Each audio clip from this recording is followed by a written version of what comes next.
ये कहानी है दो दोस्तों की, और उनकी दोस्ती की शुरुआत हुई थी अभी कुछ दिन पहले हॉस्पिटल के कमरे से, जहां पर वो दोनों एडमिट थे।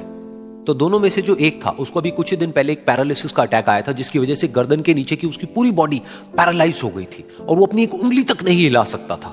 और पूरे दिन जो भी नर्स उसके पास में आती, वो उसको एक ही बात कहता कि मुझे कोई ऐसा इंजेक्शन दे दो जिससे कि मैं मर जाऊं, अब मैं और जीना नहीं चाहता, ऐसी जिंदगी का मैं क्या करूं। तो उसका जो दोस्त था उस कमरे में, क्योंकि वो चल फिर सकता था, तो रोज सुबह और रोज शाम को उस कमरे में खिड़की थी, उसके पास में जाकर के खड़ा हो जाता और अपने दोस्त को बताता कि उस खिड़की के बाहर क्या चल रहा है।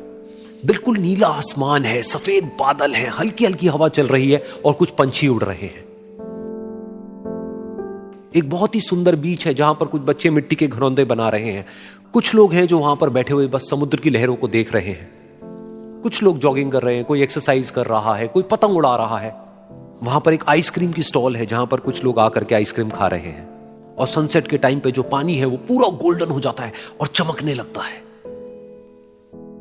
तो शुरू में तो जब उसने वो सब बताना शुरू किया तो उसके दोस्त के ऊपर ज्यादा असर नहीं हुआ, लेकिन धीरे धीरे उसके अंदर जीने की चाह जागने लगी। अब वो सुबह का इंतजार करने लगा कि जल्दी से सुबह हो और मेरा दोस्त मुझे बताए कि आज यहां पर क्या हो रहा है। कुछ दिन तक ऐसे ही चलता रहा।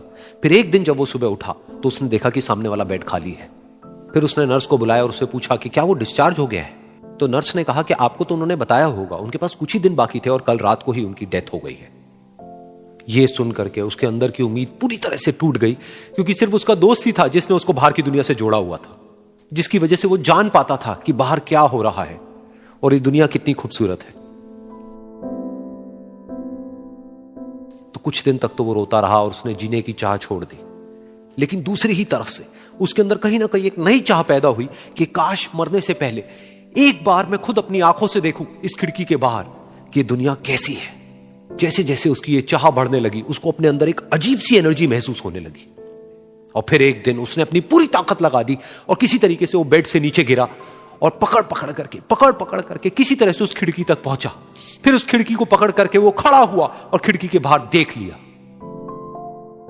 लेकिन खिड़की के बाहर देखते ही वो गुस्से से भर गया। उसने जोर से नर्स को आवाज लगाई और जैसे ही नर्स आई उसने नर्स से पूछा, ये तुमने क्या किया, ये खिड़की के बाहर काली दीवार क्यों खड़ी कर दी। तो नर्स को समझ नहीं आया वो क्या बोल रहा है और वो बोली कि मुझे 5 साल हो गए हैं यहां पर, जब से मैं आई हूं तब से तो ये काली दीवार यहां पर है। तब जाकर के उसको समझ आया कि उसका वो दोस्त उससे झूठ बोल रहा था। और उसने नर्स से पूछा, अगर ये काली दीवार पिछले 5 साल से यहां पर है तो मेरे दोस्त ने मुझसे झूठ क्यों कहा। तो नर्स थोड़ा सा मुस्कुराई और बोली कि मैं ये तो नहीं जानती कि उन्होंने आपसे झूठ क्यों कहा, लेकिन मैं इतना जरूर जानती हूं कि जो भी कुछ उन्होंने आपसे कहा उसी वजह से आप अभी अपने पैरों पर खड़े हैं।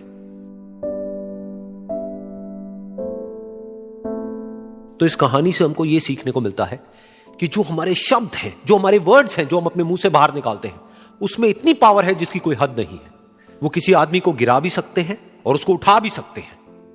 तो अब आपके ऊपर है कि आप अपनी इस पावर को यूज करते हो या मिस यूज करते हो।